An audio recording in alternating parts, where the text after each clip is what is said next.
በዛ እድሜው ራሱን መለወጥ ስለማይችል አንድን ሰው በስተርጅና ጊዜ መምከር ሞኝነት ነው። ብልህ ሰው የራሱን ውሳኔ ያደርጋል፣ አላዋቂ ግን ሌሎችን ይከተላል።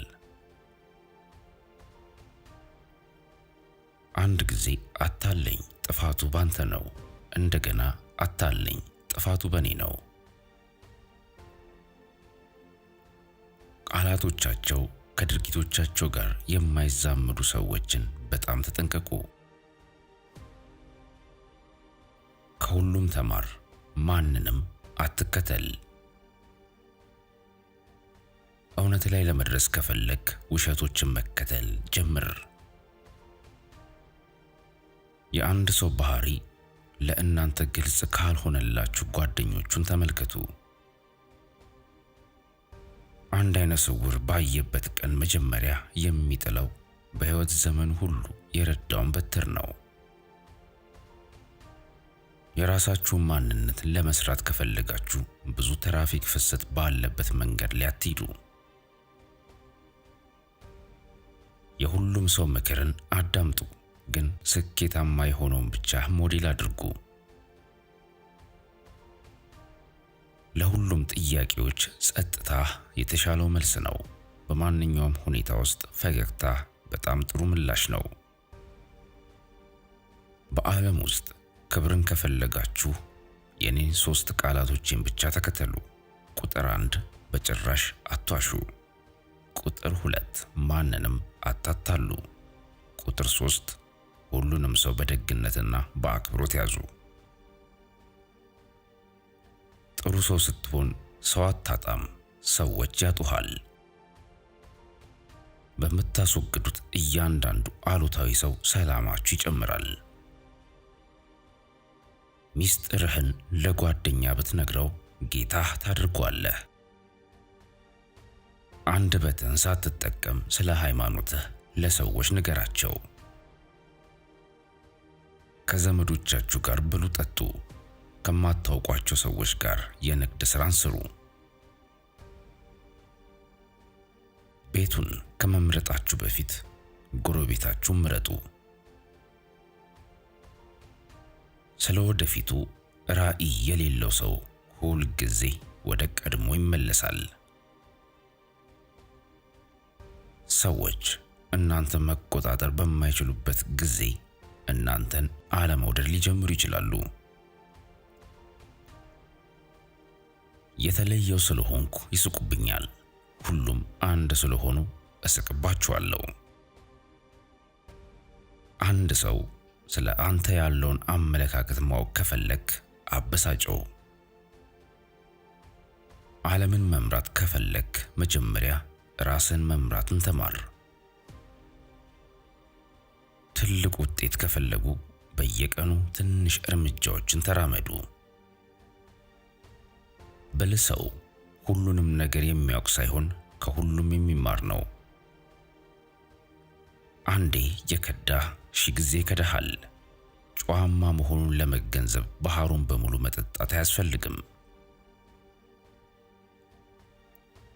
ብልህ ሰዎች ችግሮችን አያስወግዱም፣ መፍትሄዎችን ይቀይሳሉ። የተናደደ ሰው በፍጥነት ራሱን ያታልላል። ቃላት ሊዋሹ ይችላሉ፣ ነገር ግን ድርጊቶች ሁልጊዜ እውነትን ይናገራሉ። ታላላቅ አእምሮዎች ከጩኸት ጋር አይወዳደሩም፣ የራሳቸውን ሙዚቃ ይፈጥራሉ። የአንድ ውብ ሰው ምልክት ሁልጊዜ በሌሎች ላይ ውበትን ማየቱ ነው። በሕይወት ውስጥ ከምትማራቸው ምርጥ ትምህርቶች አንዱ እንዴት መረጋጋት እንዳለብህ ማወቅ ነው። የምትወድቀው መሞከር ስታቆም ብቻ ነው። ሞኝን አታርሙ፣ ይጠላችኋል። ጠቢብ ሰውን አርሙ፣ ያደንቃችኋል። የአጽናፈ ዓለምን ሚስጥር ለማግኘት ከፈለጋችሁ ስለ ኃይል፣ ኢነርጂ፣ ድግግሞሽ፣ ፍሪኩዌንሲና ንዝረት ቫይብሬሽን አስቡ። ሁሉም ሰው ሲተኛ ለራስህ አዲስ ቀን ጀምር። አካባቢውን ልቀቁ፣ ወደፊት እንዳትራመዱ ይከለክላችኋል። ልጃችሁን በወጣትነት ጊዜ አሰልጥኑት እና ሲያድግ ጓደኛችሁ አድርጉት። ከሞኝ እርዳታ እየተቀበልክ ከሆነ ራስን እየጎዳህ ነው። ተሳዳቢን ሰው ለመበቀል ምርጡ መንገድ ፈገግ ማለትና እነሱን ችላ ማለት ነው። አንዴ አንድ ነገር ከጀመርክ በኋላ በራስህ ኩራት እስኪሰማ ድረስ አታቁም። ማንንም አትከተል፣ ከዳተኛ የሆነበትን ታሪክ ማንም አይናገርምና። ህልምህን እያሳደድክ በጉዞ መደሰትን አትርሳ። በሌላ ሰው ልብ ውስጥ መከባበርን ለመገንባት እሱ የሚወዳቸውን ነገሮች ተነጋገሩ። መተኛት ካልቻላችሁ ከመጨነቅ ይልቅ ሌላ ነገር ማድረግ ጀምሩ። ሁሉም ሰው እንዲያምናችሁ ከፈለጋችሁ ስህተት ስትሆኑ ስህተታችሁን ተቀበሉ። አሲድ በተከማቸበት ዕቃ ላይ ከሚፈሰው ከማንኛውም ነገር የበለጠ ጉዳት ሊያደርስ የሚችለው ቁጣ ነው። ደግነት መስማት የተሳነው የሚሰማው፣ አይነ ስውርም የሚያየው ቋንቋ ነው። ምኞታችሁን ለማሳነስ ከሚሞክሩ ሰዎች ራቁ። ትናንሽ ሰዎች ሁል ጊዜ ይህን ያደርጋሉ፣ ግን በጣም ጥሩዎቹ እናንተ ታላቅ መሆን እንደምትችሉ እንዲሰማችሁ ያደርጓችኋል። የአንድን ሰው አእምሮ ለማንበብ እነዚህን 3 ጥያቄዎች ጠይቁ። ትልቁ ድክመቴን ብነግርህ ምን ታደርጋለህ? ይህ በድካማችሁ ጊዜ እንኳን ታማኝነታቸውን ያሳያል። ሁለተኛ፣ በህይወቴ ውስጥ ትልቅ ነገር ባገኝ ምን ይሰማሃል? ይህ በስኬትህ በእውነት ይደሰታሉ ወይስ በድብቅ ይቀኑብሃል የሚለውን ያሳያል። ሶስተኛ፣ በስህተት ብጎዳህ ምን ታደርጋለህ? ይህ ይቅር ባይ ይሆናሉ፣ ይርቃሉ ወይስ ቂም ይይዛሉ የሚለውን ያሳያል። የግንኙነታችሁን ጥንካሬ ያሳያል።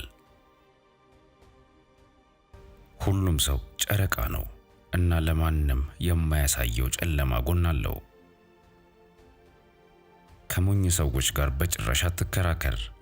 እነሱ ወደ ደረጃቸው ይጎትቱሃል እና ከዚያ በልምድ ያሸንፈዋል። በህይወታችሁ ውስጥ በጣም አስፈላጊዎቹ ቀናት የተወለዳችሁበት ቀንና ለምን እንደተወለዳችሁ ያወቃችሁበት ቀን ነው። ጥበበኛ ሰው ሁል ጊዜ ብቻውን ሊገኝ ይችላል። ደካማ ሰው ሁል ጊዜ በሰዎች መካከል ሊገኝ ይችላል። ጥያቄዎችን ከልብህ ጠይቅ እና ከልብህ መልስ ታገኛለህ። ልጆቻችሁ የራሳችሁ ሳይሆኑ ከፈጣሪ በአደራ የተሰጧችሁ መሆኑን አስታውሱ።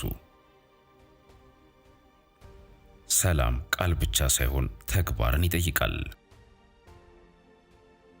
ጥበብን የምታገኘው ፍለጋህን ትተህ ፈጣሪ ላንተ ያሰበውን ህይወት መኖር ስትጀምር ብቻ ነው። ጎበዝ አንዴ ይሞታል፣ ፈሪ ግን ብዙ ጊዜ። ከማይናገር ሰውና ከማይጮህ ውሻ ተጠንቀቅ። በተወለድክ ጊዜ አለቀስክ፣ ዓለምም ተደሰተች። ስትሞት ዓለም እንድታለቅስና አንተ እንድትደሰት ህይወትን ኑር። በሁላችንም ውስጥ 2 ተኩላዎች አሉ። የመጀመሪያው ክፉ ነው፣ ሁለተኛው መልካም ነው። የትኛው ተኩላ ያሸንፋል? የምትመግበው። ምንም ያህል ጥሩ ብትሆን በተሳሳተ ቦታ ላይ ከሆንክ ዋጋ የለሽ ነህ። እስኪያልቅ ድረስ ምን እየሰራችሁ እንደሆነ ለማንም አትናገሩ። ብቸኝነትህ ደረጃህን እንዲቀንስ አትፍቀድ። ሰዎች ከኋላችሁ የሚያወሩ ከሆነ ከፊት ለፊታቸው እናንተ በመሆናችሁ ደስተኛ ሁኑ። ስላለፈው አታልቅስ፣ አልፏል። ስለ ወደፊቱ ጊዜ አትጨነቅ፣ አልደረሰም። በአሁኑ ጊዜ ኑር ወይም አድርገው። እውነተኛ ስኬት የሚለካው በገቢያችሁ ብቻ ሳይሆን በእናንተ ተጽዕኖ ነው። ሙሉን ታሪክ ሳታውቅ በአንድ ሰው ላይ በፍጹም አትፍረድ። የገባህ መስሎ ሊሆን ይችላል፣ ግን አልገባህም።